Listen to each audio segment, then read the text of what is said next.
ಈ ದಿನದ ಸಚೇತನ ಚಟುವಟಿಕೆಯಲ್ಲಿ ಒಬ್ಬ ಮಹಾನ್ ವ್ಯಕ್ತಿಯ ಪರಿಚಯ ಮಾಡ್ತೀನಿ ನಾನು. ಅವರೇ ರವೀಂದ್ರನಾಥ್ ಟ್ಯಾಗೂರ್. ಯಾರು? ಈ ಮಹಾನ್ ವ್ಯಕ್ತಿಯು 1861 ಮೇ 7ನೇ ತಾರೀಕು ಪಶ್ಚಿಮ ಬಂಗಾಳದಲ್ಲಿ ಜನಿಸಿದರು. 1861 ಮೇ 7ನೇ ತಾರೀಕು ಪಶ್ಚಿಮ ಬಂಗಾಳದಲ್ಲಿ ಜನಿಸಿದರು. ಈ ಮಹಾನ್ ವ್ಯಕ್ತಿ ಕವಿಗಳು, ಲೇಖಕರು, ಸಂಗೀತಗಾರರು ಹಾಗೂ ಶಿಕ್ಷಣ ತಜ್ಞರು ಸಹ ಆಗಿದ್ದರು.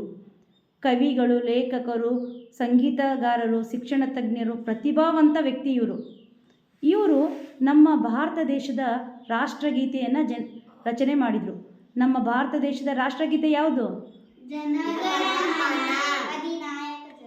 ಜನಗಣಮನ ಅಧಿನಾಯಕ ಜಯ. ಈ ಒಂದು ರಾಷ್ಟ್ರಗೀತೆಯನ್ನು ರಚನೆ ಮಾಡಿದಂತಹ ಮಹಾನ್ ವ್ಯಕ್ತಿಗಳೇ ರವೀಂದ್ರನಾಥ್ ಟ್ಯಾಗೂರ್. ಇವರ ಒಂದು ಪ್ರಸಿದ್ಧ ಕೃತಿ ಯಾವುದಪ್ಪ ಅಂದರೆ ಗೀತಾಂಜಲಿ. ಯಾವುದು? ಗೀತಾಂಜಲಿ ಎಂಬ ಒಂದು ಕೃತಿಗೆ 1913ರಲ್ಲಿ ಸಾಹಿತ್ಯ ಕ್ಷೇತ್ರದಲ್ಲಿ ನೊಬೆಲ್ ಪ್ರಶಸ್ತಿಯನ್ನು ಪಡೆದಂತಹ ಮೊದಲ ಭಾರತೀಯರು ಎಂತಹ ಹೆಮ್ಮೆಯನ್ನು ಪಡೆದಂತಹ ವ್ಯಕ್ತಿಯವರು.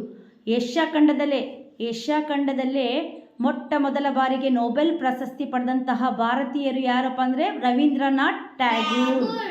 ಅವರ ಯಾವ ಕೃತಿಗೆ ನೊಬೆಲ್ ಪ್ರಶಸ್ತಿ ಸಿಕ್ಕಿದೆ? ಗೀತಾಂಜಲಿ. ಯಾವ ಕೃತಿ? ಗೀತಾಂಜಲಿ ಎಂಬ ಒಂದು ಕೃತಿಗೆ 1913ರಲ್ಲಿ ನೊಬೆಲ್ ಪ್ರಶಸ್ತಿಯನ್ನು ಪಡೆದಿದ್ದಾರೆ. ಅದು ಯಾವ ಕ್ಷೇತ್ರದಲ್ಲಿ? ಸಾಹಿತ್ಯ ಕ್ಷೇತ್ರದಲ್ಲಿ.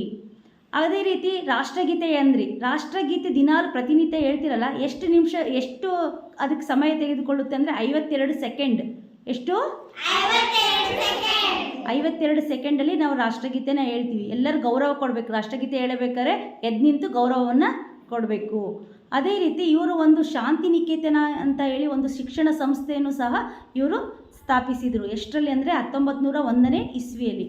ಯಾವ ಸಂಸ್ಥೆ? ಶಿಕ್ಷಣ ಸಂಸ್ಥೆ. ಶಾಂತಿ ನಿಕೇತನ ಅಂತ ಹೇಳಿ ಶಿಕ್ಷಣ ಸಂಸ್ಥೆಯನ್ನು ಸಹ ಇವರು ಸ್ಥಾಪನೆ ಮಾಡಿದರು. ಇವರು ಮರಣ ಆಗಿದ್ದು ಇವತ್ತೇ ಅಂದರೆ ಆಗಸ್ಟ್ 7, 1941ನೇ ಇಸ್ವಿಯಲ್ಲಿ ಇವರ ಮರಣ ಆಯಿತು. ಅವರ ಪುಣ್ಯ ಸ್ಮರಣೆ, ಅವರನ್ನು ನೆನಪು ಮಾಡಿಕೊಳ್ಳುವಂತಹ ಈ ದಿನವನ್ನು ಅವರ ಒಂದು ವ್ಯಕ್ತಿ ಪರಿಚಯದ ಮೂಲಕ ನಾನು ಈ ಸಚೇತನ ಚಟುವಟಿಕೆಯಲ್ಲಿ ನಿಮಗೆ ತಿಳಿಸಿದ್ದೀನಿ. ಅರ್ಥ ಆಯ್ತಾ ಎಲ್ಲರಿಗೂ? ಹಾಗಾದರೆ ಇವರ ಗೀತಾಂಜಲಿ ಕೃತಿಗೆ ಯಾವ ಪ್ರಶಸ್ತಿ ಸಿಕ್ಕಿದೆ? ನೊಬೆಲ್ ಪ್ರಶಸ್ತಿ. ಯಾವ ಪ್ರಶಸ್ತಿ? ನಮ್ಮ ರಾಷ್ಟ್ರಗೀತೆಯನ್ನು ರಚಿಸಿದಂತಹ ಕವಿ ಯಾರು?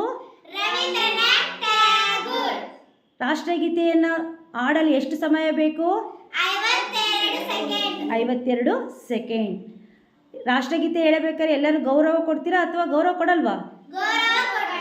ಯಾವ ರೀತಿ? ಎದ್ದು ನಿಂತು ನಾವು ಅವನು ಗೌರವವನ್ನು ಕೊಡಬೇಕು. ಕೊಡ್ತೀರಾ? ಓಕೆ, ಅರ್ಥ ಆಯ್ತಾ ಎಲ್ಲರಿಗೂ?